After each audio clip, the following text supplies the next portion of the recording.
Hello student, कैसे हैं आप सब। उम्मीद करता हूं आप सब अच्छे होंगे, मस्त होंगे, बेहतर होंगे, आपकी पढ़ाई बेहतर चल रही होगी। और चलिए आज शुरू करते हैं निरक्षी स्थित क्लास 12 फिजिक्स एनसीईआरटी चैप्टर 5 में।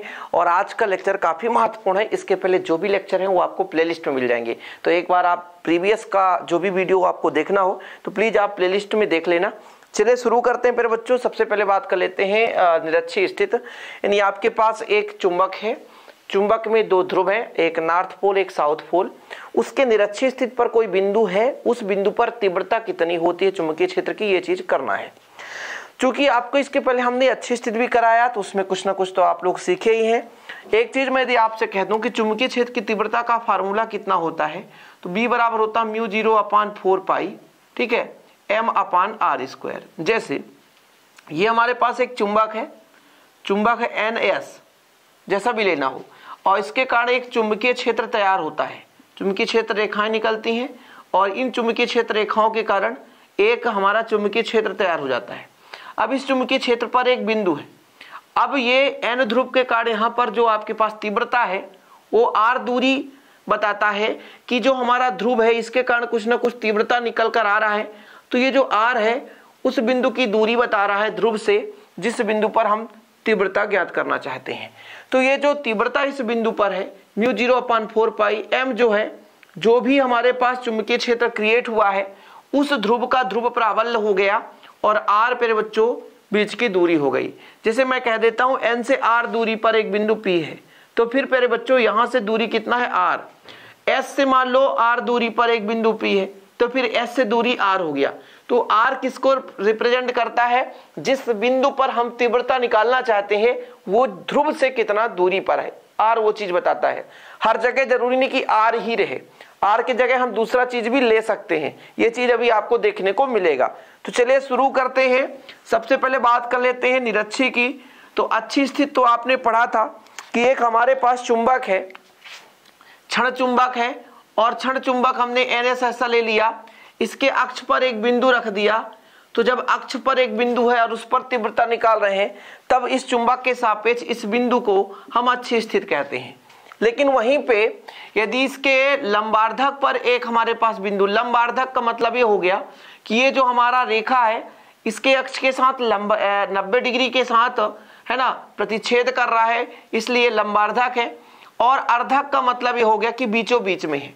लंब मतलब 90 डिग्री कोण बना रहा है और अर्धक का मतलब है दोनों को बराबर भागों में बांट रहा है, दोनों के बीचों बीच है, इसलिए अर्धक है। लंब अर्धक मतलब लंब 90 डिग्री बना रहा है और अर्धक इन्हीं दोनों के बीचों बीच है। ये चीज भी क्लियर होना चाहिए। ओके, चलिए तो निरक्षी स्थिति देखो जरा परिभाषा। जब कोई बिंदु जिस पर हमें चुंबकीय क्षेत्र की तीव्रता ज्ञात करनी है, यहां पर देखो, जब कोई बिंदु जिस पर हमें चुंबकीय क्षेत्र की तीव्रता ज्ञात करनी होती है चुंबकीय अक्ष के लंबार्धक पर स्थित होता है तो इस स्थिति को है ना चुंबक के सापेक्ष निरक्षी स्थिति कहा जाता है। देखो समझ में आएगा, बिल्कुल आप चिंता ना करें। जैसे मैंने कहा एक मेरे पास एक चुंबक है, ऐसा मैं क्षण चुंबक बना देता हूं। यहां पर एक क्षण चुंबक बना रहा हूं, देखो जरा, ये मेरे पास एक क्षण चुंबक बन चुका है, ठीक है। और एक साइड में दे देता हूं n, ये मैं इधर दे दिया n और इधर में दे दिया s। तो NS हमारे पास एक क्षण चुंबक है, ठीक है, कोई दिक्कत। तो इसको मैं चाहूं तो बाहर भी लिख सकता हूं, कोई दिक्कत नहीं, अच्छा रहेगा। n दे देता हूं, s दे देता हूं। यहां पर एक पॉइंट है, यहां पर पॉइंट है, इन दोनों को मिला देता हूं। और इसकी बीच की दूरी मैं कह दूं तो बीच की दूरी जो है वो 2l है, क्योंकि हमेशा हम चाहे द्विध्रुव की बात करें आवेशों के बीच की या हम चाहे चुंबक के ध्रुवों के बीच की दूरी ले तो इनको हम हमेशा 2l मानकर ही चलते हैं। आज का जो थ्योरम है थोड़ा सा लेंदी होने वाला है, ठीक है। अब इसके लंबार्धक पर मान लो लंबार्धक यहां पर आएगा बिंदु लंब का, है ना, तो ऐसा हम लंबार्धक खींच देते हैं, ये लो। अर्धक दोनों के बीच में है और लंब है, मतलब दोनों के बीच में कितने डिग्री बन रहा है, 90 डिग्री बन रहा है। लंबार्धक का मतलब यही होता है मेरे बच्चों, लंब मतलब 90 डिग्री के साथ उस पर आपतित हो रहा है, अर्धक दोनों के बीचों बीच है, ठीक है। ये क्लियर हो गया। अब देखो यहां पर एक बिंदु P कह रहा है, एक बिंदु P है, एक बिंदु P है। अब इस n ध्रुव के कारण भी यहां पे तीव्रता होगी तो यहां से दूरी NP हो जाएगा, और इस s ध्रुव के कारण भी यहां पर तो हो जाएगा PS हो जाएगा, ठीक, ये चीज हो गया। अब देखो चित्र बढ़िया बन रहा है, धीरे धीरे करके डायग्राम अच्छा बन जाएगा, रटना नहीं पड़ता यार। मैंने कहा लंबार्धक पर एक बिंदु P है जहां पर चुंबकीय क्षेत्र निकालना है। हमने सबसे पहले कहा NS एक क्षण चुंबक है जिसकी ध्रुव प्रबल स्मॉल m लेकर चलेंगे ध्रुवों की। इसके लंबार्धक पर एक हमारे पास बिंदु P है जिस पर हमें चुंबकीय क्षेत्र की तीव्रता निकालनी है। अब मैंने आपको वैसे भी बताया कि जो दूरी होता है वो ध्रुव से बिंदु की दूरी है कि ध्रुव से कितने दूरी पर वो P स्थित है, ये डिपेंड करता है। तो यहां पर दूरी NP हो जाएगा, जब हम यहां के लिए करेंगे तो ये हो जाएगा SP हो जाएगा, लेकिन दोनों बराबर है। इसका कारण भी है क्योंकि लंबार्धक पर है तो दोनों को मिलाएंगे तो बराबर होगा, समान होगा। अब देखो इसके चुंबकीय क्षेत्र की दिशा किधर होगी, ये चीज भी तो समझना है। तो चूंकि आपको पता है कि N से चुंबकीय क्षेत्र रेखाएं निकलती हैं, तो यहां से जब चुंबकीय क्षेत्र रेखाएं निकलेंगी तो यहां पर जो तीव्रता की दिशा है तो इसके सीधे आगे की ओर हो जाए ऐसा। ये बता दिया B1 को, किसको बता दिया, B1 को। ठीक है सर, ये जो S है इसके अंदर की ओर चुंबकीय क्षेत्र रेखाएं जाती हैं, ठीक है, अंदर की ओर। तो यहां पर मैं कह दूं B2, तो B2 कह दोगे आप नीचे की ओर। B1 हमारा भाई साहब डायरेक्शन बता रहा है तीव्रता की, ध्यान रखना। तो B2 कर दिया और इसको भी ने डायरेक्शन दे दिया।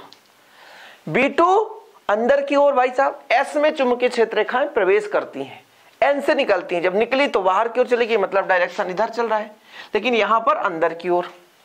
इन दोनों का जो परिणामी तीव्रता है, मैं मान के चलता हूं दोनों का परिणामी तीव्रता है प्यारे बच्चों B है। क्या है, B है। ठीक, अब यदि ये कोण थीटा है तो देखो जरा, ये भी आपका संगत कोण थीटा और ये दोनों के बीचों बीच खींचा गया है परिणामी, इसलिए ये भी आपका थीटा हो गया। कोई दिक्कत, समझ गए? अच्छा, इसको मैं चाहूं तो ऐसा यदि मिला दूं, यहाँ पे 90 डिग्री कोण बनाते हुए, ये 90 डिग्री कोण है और ऐसा मैं बना देता हूं, यहाँ पे 90 डिग्री है, ऐसा दिख रहा है, बाकी 90 डिग्री बन रहा है। अब देखो हमेशा ध्यान रखना, थोड़ा सा चीजें समझने की कोशिश करो कि मैंने कहा ऐसा प्यारे बच्चों, ऐसा यहाँ पे कोण थीटा है ना, और इसकी जो तीव्रता है वो B1 है। ठीक, अब मैं यदि आपसे कह दूं, थोड़ा सोचने की कोशिश करना, यहाँ पे मैं कह देता हूं यहाँ पे P है, यहाँ पे Q है, यहाँ पे R है। एक त्रिभुज बताता हूं, ABC लेके चलता हूं ताकि आपको दिक्कत ना हो सके। देखो जरा थोड़ा सा देखना, ABC। अब मैं इस B को दो घटकों में वियोजित करना चाहता हूं, तो यदि मैं साइन थीटा लगाता हूं तो साइन थीटा को कि सर लंब इसका ये है, तो ये BC और BC बटा कर्ण होता है, और कर्ण कितना हो गया, AB है। तो BC का मान यदि मैं निकालूं, BC का मान यदि निकालूं तो आप कहोगे सर AB साइन थीटा, क्या हो गया, AB साइन थीटा, और AB का मान जो है ये B है, तो ये B साइन थीटा हो गया। अब ये चुंबकीय क्षेत्र है B, AB भुजा है, तो ये जो B साइन थीटा हो गया, ये किसको बता दिया, लंब को। इसको बता दिया, लंब को। थोड़ा समझने की कोशिश करना। और इसी प्रकार में cos थीटा यदि लगा दूं तो cos थीटा का फार्मूला होता क्या है, आधार बटे यानी AC बटे कर्ण AB। यदि पक्षांतर कर दूं, AC का मान निकालूं तो AB cos थीटा हो जाता है। सही बात है सर, और AB का मैंने कहा है चुंबकीय क्षेत्र है तो B cos थीटा। तो जो आधार हो गया B cos थीटा, मतलब जब भी हम किसी त्रिभुज को आधार को रिप्रेजेंट करेंगे तो cos थीटा में। अब थोड़ा समझ लो, ये जो B है दो घटकों में वियोजित हो गया, यहां पे भी मैं B1 को दो घटकों में वियोजित करूंगा। एक मेरा लंबवत ऊपर की ओर B1 साइन थीटा है ना, और आधार में B1 cos थीटा। ठीक है, और B2 में भी प्यारे बच्चों एक लंबवत नीचे की ओर B2 साइन थीटा, नीचे की ओर आएगा B2 साइन थीटा, और एक आधार में B2 cos थीटा। ये चीज जिस प्रकार से मैंने कहा कि एक त्रिभुज लिया, समझाया कि जो भी लंब, जैसे कोण है इसके सामने वाली भुजा लंब है, ऐसा सीधा खींचते। अभी मैं डायग्राम बनाया, ये ऐसा लंबवत इससे मिला था, तो ये लंबवत नीचे की ओर भाई साहब साइन थीटा, लंब जो भी साइन थीटा से रिप्रेजेंट करो, और जो आपका cos थीटा है प्यारे बच्चों यहाँ पे वो आधार को रिप्रेजेंट कर रहा है। चीजें क्लियर है ना? तो आधार की बात आएगी मतलब cos थीटा, और लंब की बात आएगी तो साइन थीटा। ये हमारा डायग्राम हो गया फुलफिल कंप्लीट। ये डायग्राम बनाने का तात्पर्य था और समझाने का तात्पर्य, तभी तो कह रहा हूं आज का थोड़ा सा क्लास लंबा है। ये भी तो समझना जरूरी है कि भाई ये B1 साइन थीटा कहां से आ गया, लंब को रिप्रेजेंट कर रहा है। जब त्रिभुज बना, कोण थीटा है, यहाँ पे 90 डिग्री समकोण त्रिभुज बन गया, तो ये लंब को बता रहा है। तो B1 के कारण एक ऊपर की ओर, B2 नीचे की ओर आ रहा है, तो ऐसा याद करो कि B2 नीचे की ओर लग रहा है। अब एक दूसरे के विपरीत है, एक दूसरे को निरस्त कर देंगे, इसके कारण कोई तीव्रता निकलेगी ही नहीं। परिणामी जो तीव्रता है B1 cos थीटा और B2 cos थीटा के कारण होगी, मतलब दोनों को जोड़ेंगे। थोड़ा समझो, लंबा है लेकिन इसका रीजन भी है, समझने की कोशिश करो। B1 जो साइन थीटा ऊपर की ओर लगा रहा है तीव्रता, B2 जो साइन थीटा नीचे की ओर, एक दूसरे के विपरीत हैं, बराबर है, निरस्त कर देंगी। लेकिन जो B1 cos theta B2 cos theta है, ये प्यारे बच्चों एक दूसरे को निरस्त नहीं कर सकती हैं। समझ में आया? प्रथम अध्याय समर्पयामी। चलो कथा महाराज की जय। चलिए बच्चा लोग शुरू करते हैं, कथा वाचन की जय। अब हम बात करते हैं गणितीय या सूत्र की स्थापना। तो माना वगैरह तो लिखना पड़ेगा ना, आज अच्छा वाला मार्कर काम नहीं कर रहा है। चलिए थोड़ा सा यहां तक क्लियर है। डायग्राम तो आप लोग बना लिया करो। तो परिभाषा एक बार रिवाइज करो। परिभाषा आप लोग कमेंट बॉक्स में लिख दो, जितना हो सके परिभाषा लिखो, जिससे आपका भी प्रैक्टिस हो सके। वह बिंदु जिस पर हमें चुंबकीय क्षेत्र की तीव्रता यदि ज्ञात करनी है, वह यदि चुंबक के कहां पर स्थित हो प्यारे बच्चों? लंबार्धक पर स्थित हो, तो उस बिंदु को हम चुंबक के सापेक्ष क्या बोलते हैं? निरक्षीय स्थित कहते हैं। क्या बोलते हैं? निरक्षीय स्थित कहते हैं। अब ये अच्छा चलेगा। इस बार इसको अच्छे से पानी पिला दिया गया इंक के माध्यम से। कुछ और है बाबूजी, तो एक बार आप चलो शुरू करते हैं। अब लिखने भी मजा आएगा। थोड़ा सा डाउन दिख रहा है ना, थोड़ा सा कलर हाईलाइट नहीं हो पा रहा कैमरे में यार, उतना अच्छे से तो एडिटिंग नहीं बन रही मुझसे, है ना। चलो गणितीय स्थापना कर रहे हैं। तो मैंने कहा कि माना AB एक क्या है? AB एक क्या है? क्षण चुंबक है। तो मैंने लिया भाई एक क्षण चुंबक है, एक क्षण चुंबक है, एक क्षण चुंबक मैंने लिया, ठीक है, क्षण चुंबक है। क्षण चुंबक AB नहीं है भाई, NS है। अरे सर कहाँ, आपका भी बुद्धि उल्टा चल रहा है। अभी त्रिभुज लिया था तो NS देखो, चित्र में देखो, डायग्राम में देखो, NS एक क्षण चुंबक है जिसका ध्रुव प्रबल स्मॉल m है। देखो ध्रुव प्रबल मैंने पहले ही बताया कि प्रत्येक का ध्रुव प्रबल, जिसका ध्रुव प्रबल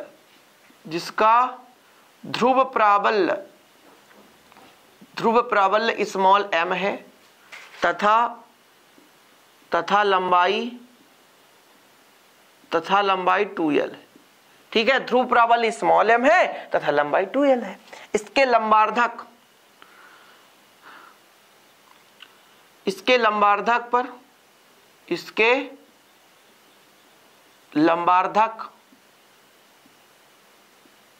पर r दूरी, यहां पर मान लेता हूं यहां से यहां तक r है, ठीक है। लंबार्धक पर r दूरी में एक बिंदु P है, जिस पर क्या करना है? चुंबकीय क्षेत्र की तीव्रता ज्ञात करनी है।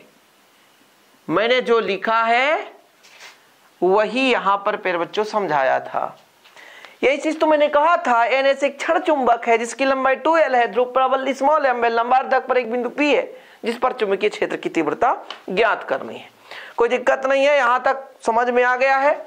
अब देखो, मैं यदि आपसे कह दूं कि चुंबकीय क्षेत्र की तीव्रता का फार्मूला, तो आपको पता होगा μ0/4 पाई सर, और जो m है बटे r², r दूरी है। जैसे n से p की दूरी np हो जाएगी, s से p की दूरी sp हो जाएगी, तो दूरी दोनों का अलग अलग है, समझ रहे ना। तो पहले हम उत्तरी ध्रुव की बात कर लेते हैं। उत्तरी ध्रुव n के कारण कहां पर? बिंदु P पर चुंबकीय क्षेत्र कितना है फिर बच्चों? चुंबकीय क्षेत्र की तीव्रता भी लिख सकते हो, चुंबकीय क्षेत्र भी लिख सकते हो, कोई नहीं रोकेगा आपको।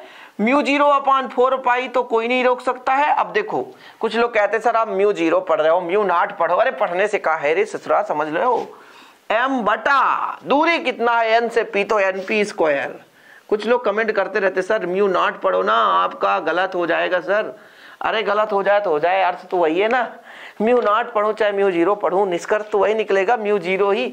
चलो μ0 कर दिया, मैं पढ़ लेता हूं यार, गाली मत देना। अब इसकी डायरेक्शन बताओ। मैंने कहा था n से चुंबकीय क्षेत्र रेखाएं निकलती हैं, तो यहां से चुंबकीय क्षेत्र रेखाएं इधर जाएगी, तो NP के अनुदिश ऐसा भी लिख सकते हो। नहीं कहो कि सर मेरे बुक में तो अनुदिश लिखा है, आपने गोल कर दिया सर, ये बहुत बड़ा अन्याय हुआ।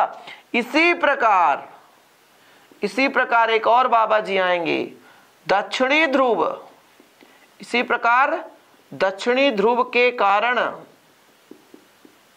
के कारण बिंदु कहां पर, बिंदु P पर क्या चुंबकीय क्षेत्र की तीव्रता कितना हो जाएगा बच्चा लोग, तो B2 बराबर हो जाएगा μ0/4πm बटा यहां से हो जाएगा SP स्क्वायर, समीकरण 2 हो जाएगा। लेकिन यहां पर जो डायरेक्शन है PS के अनुदिश हो जाएगा, PS के अनुदिश। ध्यान ये देना है भाई कि चुंबकीय क्षेत्र रेखा कहां से कहां की ओर चलती है, अनुदिश, तो आपको रटना नहीं पड़ेगा। हम जानते हैं कि S पर प्रवेश करती हैं इसलिए अंदर की ओर जाएंगी। अब कौन स्क्रीनशॉट लेगा, चलिए फास्ट करिए बच्चा लोग, स्क्रीनशॉट ले लीजिए। यहां तक क्लियर हो गया होगा उम्मीद करता हूं आप लोगों से।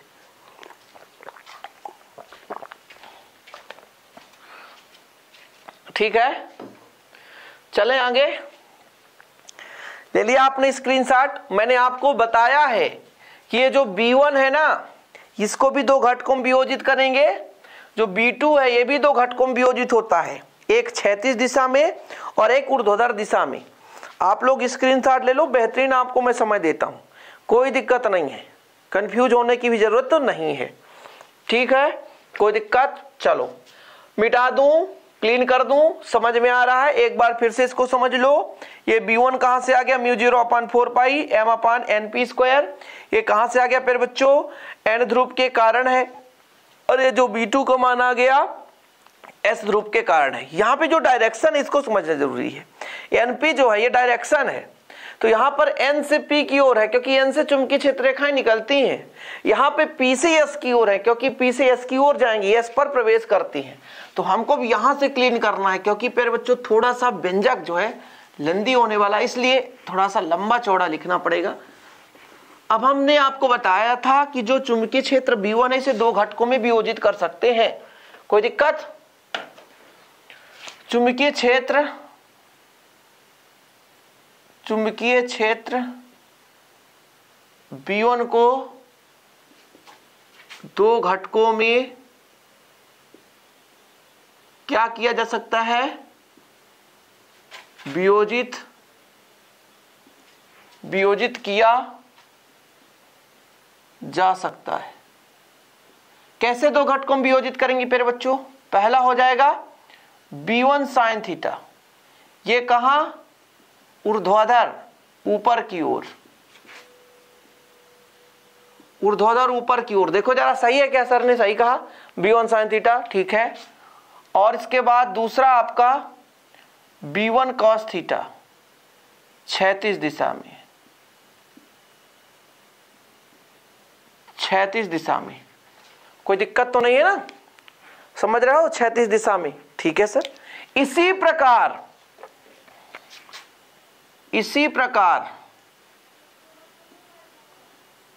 प्रकार जो आपका चुंबकीय क्षेत्र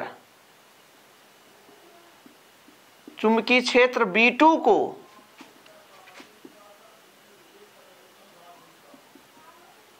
दो घटकों में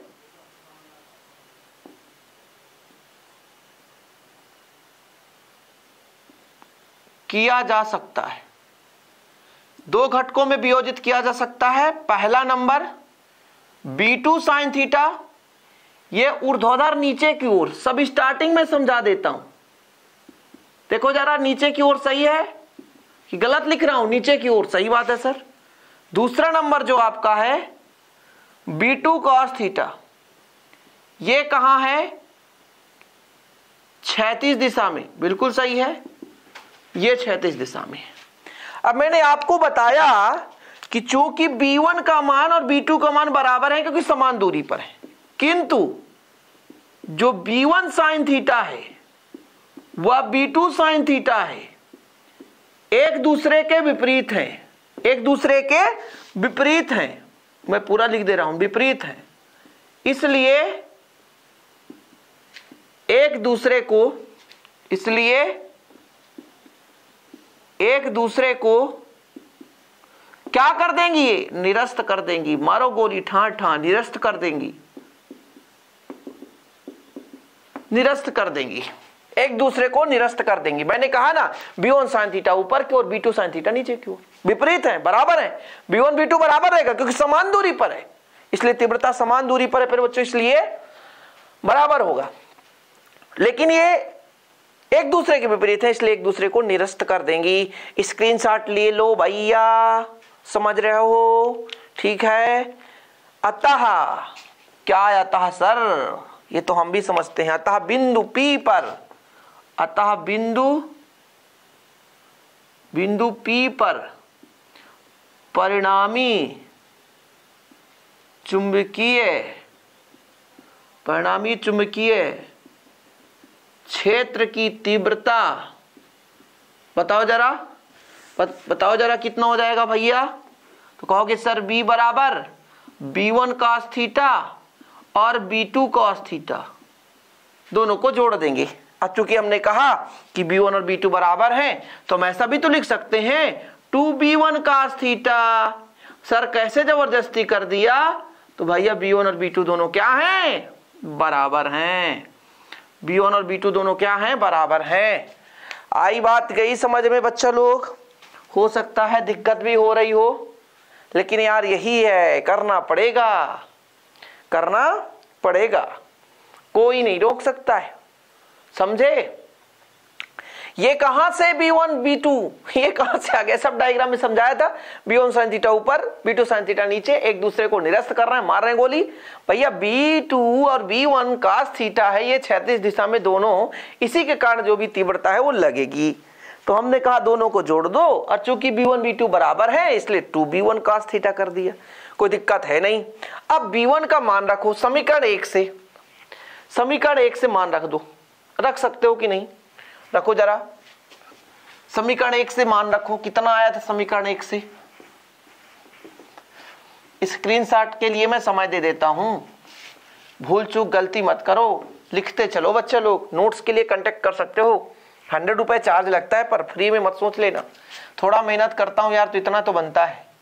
समीकरण 1 से मान रखने पर, समीकरण 1 से मान रखो B बराबर कितना हो गया? 2B1 कितना है? μ0/4 पाई, ठीक है, और m/r²। समीकरण 1 NP² था, NP² इंटू आपका cos थीटा, और इसको आपको समीकरण 3 दे देना है। अब यहां से काम शुरू होता है। हमारे पास एक समकोण त्रिभुज है, और समकोण त्रिभुज कहता है कर्ण का वर्ग अन्य दो भुजाओं के वर्गों के योग के बराबर होता है। समकोण त्रिभुज ONP में कर्ण का वर्ग बराबर लंब का वर्ग धन आधार का वर्ग ON का स्क्वायर। देखो जरा, ये त्रिभुज दिख रहा आपको, ये कर्ण हो गया, ये लंब हो गया, और ये आधार हो गया, ठीक है। कर्ण का वर्ग, लंब का वर्ग, धन आधार का वर्ग, ये समकोण त्रिभुज है क्योंकि लंबार्धक है, 90 डिग्री है, लंबवत है तो 90 डिग्री बना रहा, और किसी त्रिभुज में एक कोण 90 डिग्री हो जाए वो आपका समकोण त्रिभुज हो जाता है। ये कहां से आया सर? पाइथागोरस प्रमेय से। किस प्रमेय से? पाइथागोरस प्रमेय से। कौन रोक सकता है आपको पाइथागोरस प्रमेय लगाना? कर्ण का वर्ग अन्य दो भुजाओं के वर्गों के योग के बराबर होता है। तो ये NP² रहने दो। OP का मान कितना है सर? OP का मान R है तो R का स्क्वायर।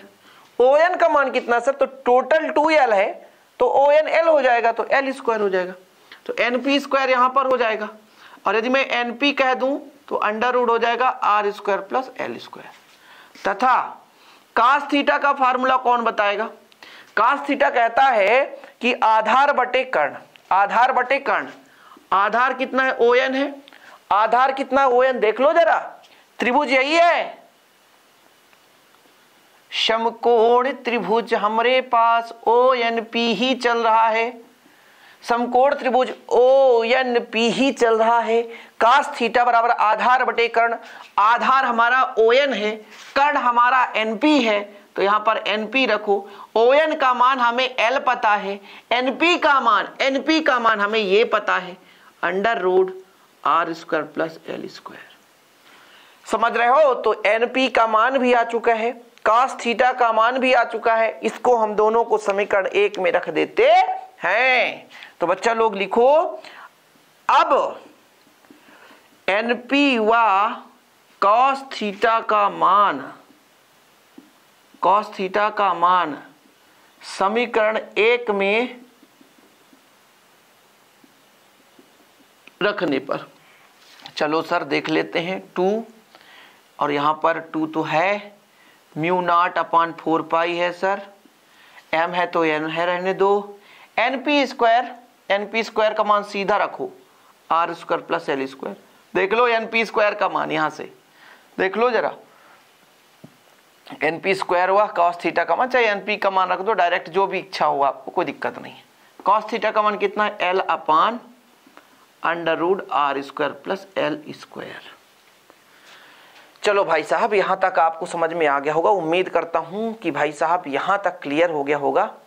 अब थोड़ा समझने की कोशिश करो। इसको मैं ऐसे अरेंज कर सकता हूं, दिख जाएगा नीचे? नहीं दिखेगा सर, इतना अन्याय मत करो, इधर लिख दो आप। ठीक, मैं इधर लिख देता हूं, देखना जरा। यहां पर म्यू 0/4 पाई है, तो इसको सेम म्यू 0/4 पाई कर देता हूं। देखना भाई साहब, ये 2 है। यदि मैं कह दूं कि इसको m इंटू 2l कर दूं तो कोई नहीं रोक सकता। क्यों? क्योंकि 2 यहां भी मल्टीप्लाई में भी, यहां अंदर लिख दिया, यहां भी मल्टीप्लाई में भी है।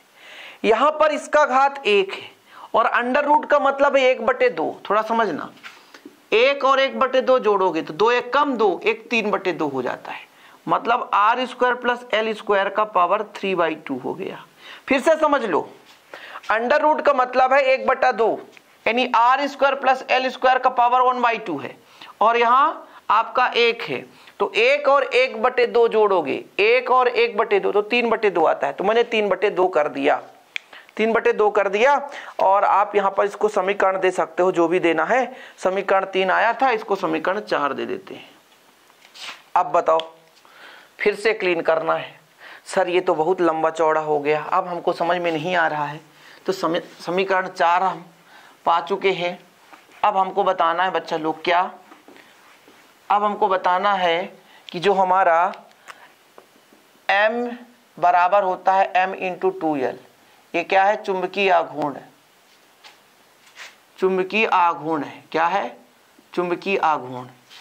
इसलिए समीकरण 4 से देखो जरा, समीकरण 4 क्या कहता है? b बराबर म्यू नॉट अपॉन 4 पाई, ठीक है सर। m इंटू 2l, देखो m into 2l capital M हो गया, और बच्चा लोग नीचे r square plus L square का पावर 3/2, और ये चुंबकीय क्षेत्र की तीव्रता आ गई। टेस्ला इसका मात्रक हो गया, टेस्ला इसका मात्रक हो गया। लेकिन इतना ही नहीं, यदि मैं कह दूं इस L के सापेक्ष R का मान ज्यादा हो, यानी L जो है अत्यंत छोटा हो, मतलब चुंबक बहुत छोटा हो और अत्यंत दूरी पर स्थित हो, किंतु यदि L जो है लेस देन R से, तब L की क्या करने पर? उपेक्षा करने पर। उपेक्षा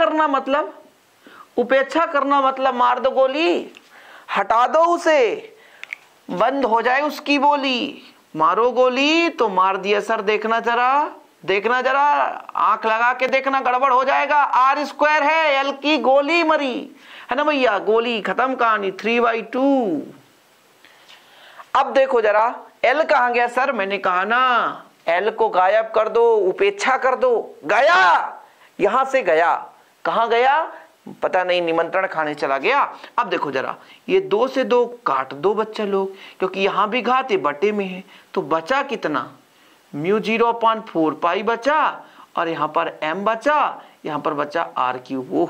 हो एक्चुअल में वही आंसर आ गया जो हम लाना चाहते थे, क्यूब हो गया।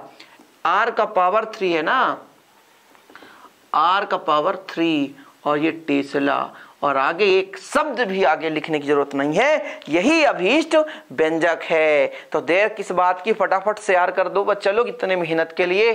कांटेक्ट नंबर लिखा है, 100 रुपीज चार्ज है, 1 सब्जेक्ट के बेहतर रूप से नोट्स ले सकते हो। जय हिंद, वंदे मातरम। कमेंट बॉक्स में भी जय हिंद लिखना ना भूलें।